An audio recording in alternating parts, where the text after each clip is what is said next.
This is Gemara Moed Katan Daf Zayin. All the learning should be a tremendous chus for Shlema of Shmuel Yosef and Yevaid man and Vega Chaim Rezar Shalom Zion Reitz Zar Pasinadi to Pasim V'Chaysei Yisrael Mendel Haliyat Zepert Shalei Shamas Nami V'Shavigu Shechan Shmuel Bentil Dinu Chan Rezim Chai Basmina Dinen V'Shemindas V'Yevaid Gevara Rivka Baz Hashem Dalzim and Mechlas Amar Ben Yaakov Zar Bas Kilo Shal Misach Ben Yisrael Esther Yehudis V'Lavram and Rachel Edei Shimshon Ben Chana of Gal Perel Bas Esther Miriam Gabriela Bas Abulumi Yisrael Yitzchak Ben Dina B'Sai Shar Chali Yisrael as well as Chashir V'Sol Chaim Devar Shemir Mas Yisrael Gittel Shan Esther Shan Markel Merchav Zamshindas Zamshindas Shalom Bizava Aflik Ben Deli Sheme Ben Chaya Rachel Bas Dina. They shall find their shidduch Bekarov Bamish. And finally, this year should be a tremendous chos ila neshama for Michal Mordechai Ben Yitzchak Koyin and a tremendous nechama for the entire family. We pick it up in the very top of Zayin Amud Aleph. The first 4 words, actually, we did not say yesterday, was ad kama, ad parsa. That was referring to the distance they have to make between the two ant holes. We said there can't be a bridge and there can't be a river, and that's when you could kill the ants. But if it's within a parsa, then we have to be nervous that they're going to be able to get back together. Says that the Gemara, Rav Yehuda Omer Misada Ilan Kedarkoi Misada Alavan Shaloi Kedarkoi. We're discussing trapping these rodents, these animals from the field. Rav Yehuda said there's a difference in the Sada Ilan and the Sada Alavan. And in truth, the pictures that we showed yesterday, maybe if we have time, we'll show them again. Really, we'll get more clarity from the Gemara right now, as we showed yesterday the different types of ways of destroying these rodents. We saw digging up the holes, putting the traps on top, and then we saw digging down in an abnormal fashion. And that's really what we're going to discuss right now. That says, Rav Yehuda, you're only allowed to do a sada ilah in a field of trees in the normal way, but a grain field you have to trap in an abnormal, an unusual manner. Tanu Rabbanan says, the Gemara Zayin Amud Aleph, 3 lines from the top. Ketzad Kedarkoi. What is the normal way of trapping these rodents? Chayfer guma, you dig a hole mitzuda, and you hang a trap of it. Ketzar shaloi kedarka, and this is the picture that we ended off yesterday by looking at. Noyet shpod, what do? You dig a spit into the ground. Umaka bekardim, you bang it with a hammer. Umarada ha'adama, and what that does is it flattens the ground, mitachteha, that is underneath it. So the normal way is by digging and putting a trap. The other way is by smashing it down and causing the rodents to have nowhere to live. Tanya, we learned in a brayso of Shimon Elazar Omer, Kishamru misad alavan shloi kedarkoi. When we said that you cannot trap in a grain field, Kishamru sada alavan, when we said in a grain field that you trap shloi kedarkoi, the unusual way, like amru ella bisad alavan hasmucha li'ir. That's only if it's near a city. So we're not so concerned. So then how do you trap? You have to trap in an abnormal, unusual fashion. Let's say you have a grain field that is close to another sadeh, ha'ilan. It's close to a tree field. Now you got to be very nervous. Afilu kedarka, you could trap the animals the normal way. Why? Because maybe they're going to leave. Maybe the rodents are going to leave the grain and go chew down your trees, which is going to cause and incur an incredible loss. So again, when do we say that you have to do it in an abnormal and unusual manner? If it's near a city, no big concerns. But if it's near a tree field, then we have to be very, very nervous. And we continue. Umakrinis appear to a moed, and you're allowed to close up a breach in a fence on Chol HaMoed. And we said in Shemitah, you could build it even the normal manner. Says the Gemara, Ketzad Makrin, how do you close up the breach in the fence? Rav Yosef Amar Behutza V'Dafna, with palm fronds and other little twigs that one. Now we do a not such a great fixing just to get by. B'masnita dana, no. Sar b'tzarur ve'no tachbetit. You're allowed to put the stones on. You just can't cement them in. Again, we're trying to find the minimal amount of work you have to do to get your accomplished result on Chol HaMoed. So the first sheet says just do a little bit of fixing. The second sheet says you got to put the stones down, but don't start using cement. Amar Rav Chisda, says Rav Chisda, about 12 lines down of Zayin Amud Aleph. The first word on line is Rav Chisda. Lo yishanu ela b'koisel hagina.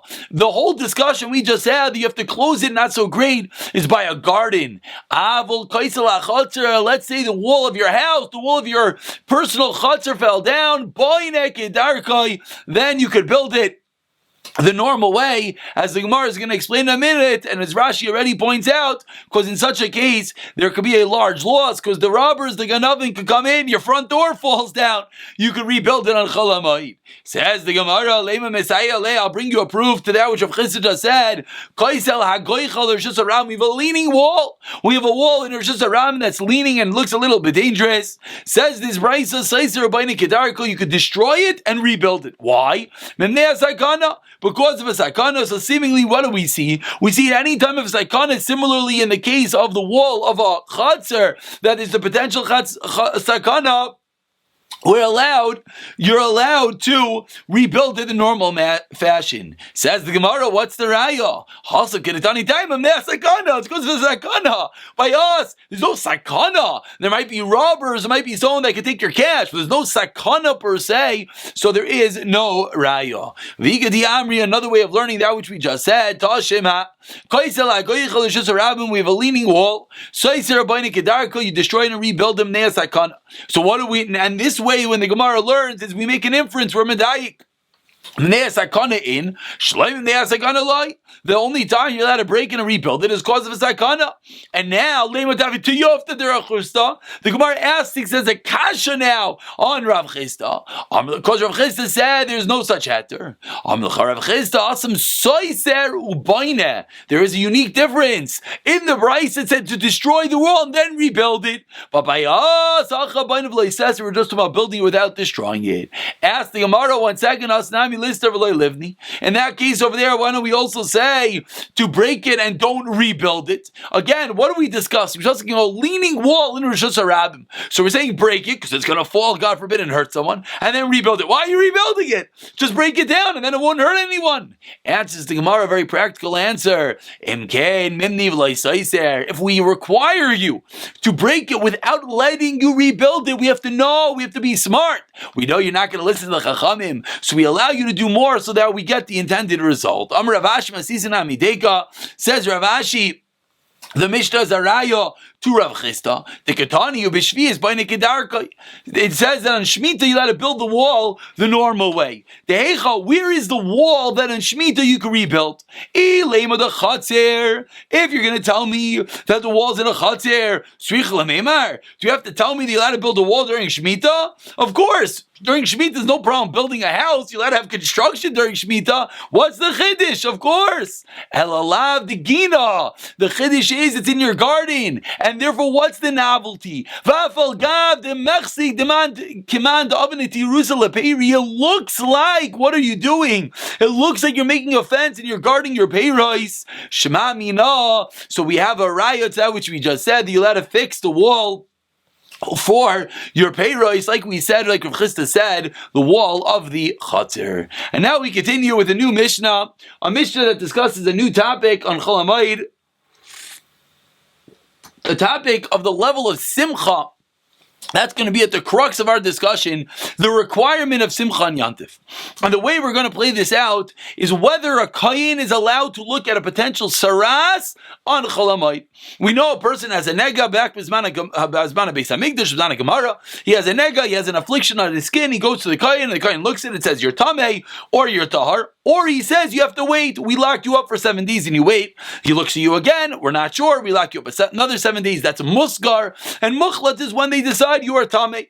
Even after you are Tameh, you wait 7 days, the Kayin looks at you again, and now he says, the Nega, the affliction shrunk, disappeared, you are now Tahar. Is a Kayin allowed to do that process on Chol HaMoed? Is he allowed to declare you Tameh or Tahar? Says the Gemara. Well, before you begin, we would assume, of course, what's the question? You have an affliction, you go to the Kayin. What we're seeing here is perhaps not. Says the Mishnah Rameir, says Rameir, fascinating. You look at the Nega. If it's Tahar, you tell him it's Tahar. If it's not Tahar, if it is Tameh, you know you do, don't say anything. Keep your mouth shut, as Rashi points out. Why? You gotta be happy, and if we're gonna lock you up, you're gonna have to leave the encampment because you have tzaras. It's gonna be quite a damper on your Yontif. So the Kayin says nothing. So Rameir says it's the Kayin's power. He looks. Tahar, he says Tahar. Tameh, don't say anything. Kol tov, have a great day. Come on, you can't do that. If you look, you're going to have to talk, so you do nothing. Now the Gemara elaborates a bit deeper on that. This machlekes are Meir and the Chachamim, Tani Rav Meir, Omer Roynes, and again the Hakal of Lo Hachmer, like we just said. And Rav Yosi Omer, this Rav Yosi is the same opinion as the Chachamim. Lo Lakav Lo Hachmer. Why? Now we get the explanation. Shemat Nizakik Lo Hakal, Nizakik Lo Hachmer. Says Rav Yosi, holds the Chachamim. Come on, if you look, you look. You can't now turn. Oh, I didn't see. What do you mean? You looked, you saw. You're the guy. And if you saw it's good. It's not good. It's not good. You can't all of a sudden not say. So what could you do? Say, Rav Yosi, don't look, turn a blind eye, don't start. Then you'll be able to save the person. And that's what the Chachamim require you to do in Chalamayit, because we want to make sure, don't even look at the potential nega. Says the Gemara, Amar Rebbe Nirin Divi Rameir b'Muzgar v'Divi Rav Yosi b'Muchlat. Says Rebbe, I understand the opinion of Rameir. The opinion of Rameir that says you could look and only say tar or say nothing if it's a case of muskar. Muskar is when the person is locked up and he's waiting to see what happens to the negat. In that case, we allow the kohen to look and say tar or say nothing. Why can he say nothing? The simple reason, because he's a muskar. He's locked up, so we'll just keep him locked up, but we're not going to make him more or less tamei. But says Rabbi, I hold the Rav Yosi, once it's a muchlat, once the guy is pronounced and is tamei, you cannot go and start talking to him. You cannot go and start looking at him, says Rav Yosi, because if you do, you're going to be forced to say something. So once he's locked up, don't look at him, because now you might have to say that he's continuously tamei. The Gemara now is going to develop this idea a bit further. Amar Rava, says Rava, Amar Rava, Bitar Kuliyam Obligi Dilachasli. If the person is tar, the first time he sees an affliction on his skin, what do I do? He comes to the kind of Chalamayid. Everyone agrees, says Rava, Rameir, and Rav Yosi, of course, but particularly Rameir, don't look at all. In this case, Rameir says there's no reason to look. He's a person that's tar. He continues being tar. We'll deal with this after Yontif. But Hesker Rishon, let's say he's locked up one time. Everyone agrees. And now it's a chiddush, even according to Rav Yosi, who says you normally don't look, but the first week he's locked up, everyone agrees you look at him. Why? So the bottom Rashi points out, you know why? Because if you make him tar, you make him very happy. And if you don't make him tar, then he's in the same status that he's in right now. He just stays locked up for another week, and he didn't get any worse. So there's a potential just to make it better or to keep it status quo. So says, even Rav Yosi will agree that you should look at this case. Keep ligi, when is there this machlekes Rameir and Rav Yosi? We turn over to Zayin Amid Beis is Behesker Sheni. It's at the second week. Because after the second week now, we have to make a decision. As Rashi points out, because now if you're going to say he's tamei, he's going to have a higher level of tamah, he's going to become a muchlat, he's going to have to leave the encampment. That's where the machlekes is. So in this case is where Mar Savar B'Kayin Talia Milsa Ramir's a chiddush. It's all up to the words of the Kayin. So the Kayin looks at him, he could say tar or he says nothing. And what happens if he says nothing? Even though it's at the end of the Hesker Sheni, it's the end of the second week, says Rameir, nothing. You say nothing, nothing happens, because it's all up to the words, the mouthpiece of the Kohanim. Itar Amar Leitar Vitame Shasik, and will remain, and he will not become more Tamei. Umar Sabai Rav Yosi violently and vehemently disagrees, and he says, no, Letaro Letame Ksiv. It says in the pasuk you make him tar Tamei, and it's true. It's up to the words of the Kayin. Let's get that clear. It's a little bit complicated in the reading. You would think that what are the two stadim? What are the machlek? Is it up to the Kayin or is it up to the Torah? That's not the two stadim. Everyone agrees it's up to the words of the Kayin. And without the Kayin opening his mouth, nothing happens. But Rav Yosi learns out from the pasuk of L'taroi L'tamoi, 3 lines from the top of Zayin Amid Beis, that you don't have the option of silence. Silence is golden, but says Rav Yosi, if you see, you can't keep silent. So says Rav Yosi, that's why don't look. So the machlok is going to be Behesker Sheni, the person is already locked up for 2 weeks. In that case, Rameir says, look, say tar or say nothing. In that case, says Rav Yosi, no way, you can't pull shtick. The Torah says, if you see, you got to say tar or tamei. So you know what you do, say Rav Yosi, don't look. Bichlal. Says the Gemara, Amar Mar, going back to the beginning of the Brisa we said on Amud Halef. Mar, Amar Rebbe, never the Yosi b'muchlat, never Ameir b'muskar. Now we're going to go a little bit deeper into this point. The fact that Rebbe said, I understand Rav Yosi, you don't look at all in the case of muchlat, in the case in which he's already proclaimed Tameh, and I understand the case of Rameir that you're going to look in order to say Tar or don't say anything in the case of the Muskar, in the case where he is in limbo, where he is waiting.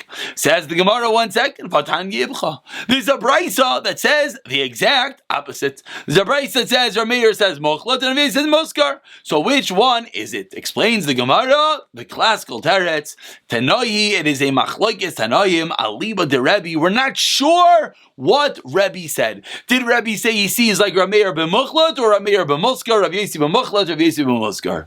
And what is the machlokes between our brisa and the other brisa? Mar Savar, one opinion holds. Savasa de alme adiflei. Umar Savar, Savasa de ishte adiflei. A fundamental machlokes is what is more important to a person. It is more important at this critical and crucial time of his life in which he might be tameh for him to have his wife with him, or is it more important for him to have the world with him? And the difference is, very interesting idea comes out over here. Let's say you have a person who is a muchlat. He's determined to be tameh, and we say he's tahar. So we think of, wonderful, he's tahar, rejoice, happy, everyone goes home good and dandy. It's not true, says the Gemara. Do you know what happens when he becomes tahar? He has to wait in Al Zayin Akim, he has to wait 7 days to be with his wife. So even though he's becoming tahar and he's coming back home, he's leaving. He was mechutz l'ma'achaneh, and now he's coming back to his own house, but guess what? His wife's not with him anymore. He doesn't have his wife. So in some element, there's something bad about that case. Whereas, on the other hand, he's gaining back the world. When he lived mechutz l'machana, he had no people with him, and now he has people with him. So that is the machlekes between these two brises. Which detail is more important? Is it more important to keep your wife with you as long as possible? And the difference will be that when he's a muchlat, we're not going to say anything to him. Why not? Because even to say tahar, we won't say. Why won't we say tahar? We won't say tahar because if he becomes tahar, he loses his wife. When he comes back home, he has to wait 7 days. Whereas if he remains tummy, his wife is with him. According to the other man, the Amar Savosa, the Alma Adifle, what is better? It is better the accompaniment of the world. It is better to have people with you. So it's always better to become tar, because when you become tar, you come back into the camp and you get the world with you. That is the way that we're going to explain these two brises. But says the Gemara, you know what comes out based on what you just said. Sounds like when you're a muchlat, when you're determined that you're a tameh, you're a mitzaira. So we just said, great, your wife is with you, but when you come tar, you lose your wife. What does that mean? That means while you're tameh, your wife is with you. Ask the Gemara, does that mean to say that while you're tameh, you're allowed to engage in marital relations is mutter b'tashish amita? Says the Gemara, you better believe it. Incorrect. Vatanya, again, Vatanya is not a question here, it's a raya. As we learned in our brayis of Yashim B'chutz La'ayla Shivas Yamim, and you sit. It says regarding the Mitzayra, he sits outside his tent for 7 days. It's going to be a lengthy brisa driving home the point that a muchlat, one who is confined, one is confirmed, I should say. Simply, but muchlat is confirmed. Muskar is confined. One who is a muchla, when it's confirmed to be dama, he's allowed to be with his wife. That's where we're driving to. But let's see the lengthy brisa. You stay outside your tent for 7 days. So what do it seems? It seems that you're usher in relations for those 7 days. How do I know that? I know that because when it says you're outside your tent, doesn't only mean physical your tent. It means away from your wife. The oil refers to your wife. Go Moshe Rabbeinu, Hashem tells Moshe, go tell Klal Yisrael to go back to their tents, referring to go back to their wives. Rav Yehuda Aimer says, Rav Yehuda, Shivas Yamim Yisbru, you should count 7 days. Yemei Sfira v'lo Yemei Chalutai. What do we learn out from here? It says Rav Yehuda, the days of counting, that's when you can't be with your wife. But Yemei Chalutai, the day that you're confirmed, the days that you actually are tamei, you're allowed to be with your wife. Rav Yehuda Aimer Zayin Yemei Sfira. The 7 days of counting is when the man cannot be with his wife. Kol v'chaymer Yemei Chalutai, and certainly the days in which he is actually tamei. So what do we see? We see that there's a machlekes machlekes Tanoim as to whether this Mitzayra could be with his wife based on these three opinions. V'amar Rav Chia, and Rav Chia explains, Danti l'fnei Rebbe, I reasoned, I learned up the sugya in front of Rebbe, and he said, L'matinu Rabbeinu, you taught us. Yoisam, that's someone's name, L'hayoloi Uziyahu, was not to Uziyahu, ela bimei chalutai. Yoisam was conceived from Uziyahu. Uziyahu had relations when they were b'mei chalutai. So what do we see? So Rav Chia is saying to his Rebbe, he's saying to Rebbe, it sounds like you go with the opinion of Rav Yehuda, that what? They're allowed to be together b'mei chalutai, as we see that you taught us that Yosem was born from a situation in which Uziyahu was a confirmed, the Mitzayra was a muchlat, and yet she had a child. Amar Lai, says the Gemara, Afani kach amarti. Rabbi says, indeed, it's true, that's what I say. So now, what do we see very clearly? We see Rabbi and Rabbi Yehuda hold that even a Mitzayra muchlat, a Mitzayra that's confirmed, a Mitzayra that's given the stamp of being a Mitzayra, is allowed to have marital relations, allowed to have tashmish ha-mita. Says the Gemara, okay, Baba Maika Mifki, what is at the heart of this machlekes? What is the machlekes between Rabbi Yossi and Rabbi Yehuda and Rabbi Yossi, with regard to whether a Mitzayra that's muchlat is allowed to indeed have tashamita? Rabbi Yehuda Savar Kali Rachmana Meisi Pura. The Torah revealed to us during the days of counting that you're forbidden to your wife. V'kol shekemi mechalutai. Rabbi Yehuda said a good old-fashioned kal v'chaymer. If you can't be together while you're counting, you're certainly not when you're actually tamei. Umar Savar. And the second opinion, which is Rabbi Yehuda, he holds, whatever the Torah says is what we do. What it doesn't say, we don't do. So what it say? It said during the Yemei Sfira, the days of counting, you can't be with your wife. Only those days. What about the days you're tamei? You're allowed to be with your wife. Says the Gemara, that's the machlekes in Rabbi Yehuda and Rabbi Yehuda as to whether there's mutter b'tash shamita by a mitzayra muchlat. And that's the end of this proof in which we see that a mitzayra muchlat, a mitzayra that's confirmed, a mitzayra that's not just waiting in limbo, he's musker, he's confined and he's waiting. No, a mitzayra that was pronounced tamei, he's confirmed to be a mitzayra, is still allowed to be with his wife. And now we go back to the Mishnah, going back to the Machlekes Ramir and Rav Yossi, Ramir and the Chachamim, as to whether the Kohen looks at the Nega on Cholamoid or not. Says the Gemara, based upon the whole discussion and really starting based upon the few lines that we saw on the top of this Amud, Lemimra de Kohen Tal Yomilsa. It sounds like who determines whether a Mitzayra, whether someone who has Saras is Tamei? It sounds like everyone agrees it's up to the Kohen. Answers Gemara, you better believe it in Vatanya, as we learned in a Brayso, b'yom ha'eros boy.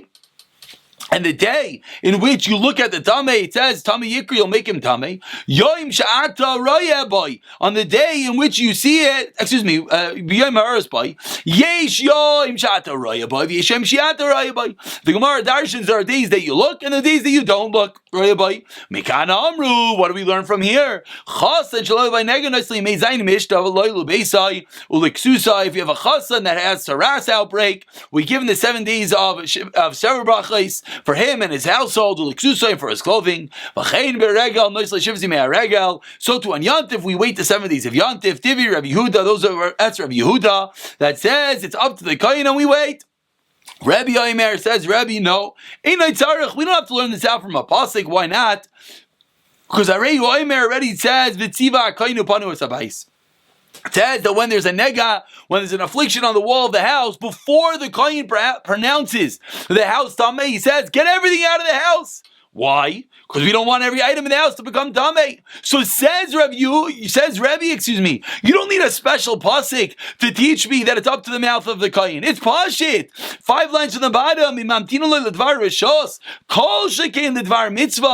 we wait for dvar rishos, if the Kohen doesn't pronounce your house tamei until you take out your belongings, we're allowing you to be lenient and wait for mere articles. Certainly for a dvar mitzvah, for a shavar brachos, for a yantif, we're not going to make you tamei. So says Rebbe, we do not need the pasuk. And on this comments the Gemara, my beinayu, what is the difference in Rebbe and Rabbi Yehuda? Amar Rabbayu, Mashmar Starshinik beinayu. They argue in how to learn up the Torah, just as to the Makar, but there's no actual practical difference. For Rav Amar Dvar Rishos Ik beinayu, no, there is a difference. According to Rabbi Yehuda, the first opinion, there's no heter to wait to clear out for your optional items from your money. According to Rabbi Yehuda, the heter is only like the pasuk says for a Dvar mitzvah, whereas Rabbi would allow for a Dvar Rishos. Says the Gemara, Rabbi Yehuda mehasam like Amrinan.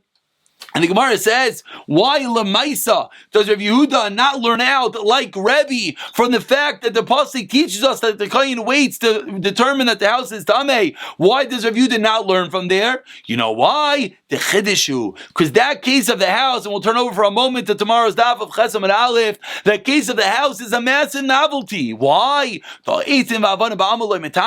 Generally, wooden stones are not metamei.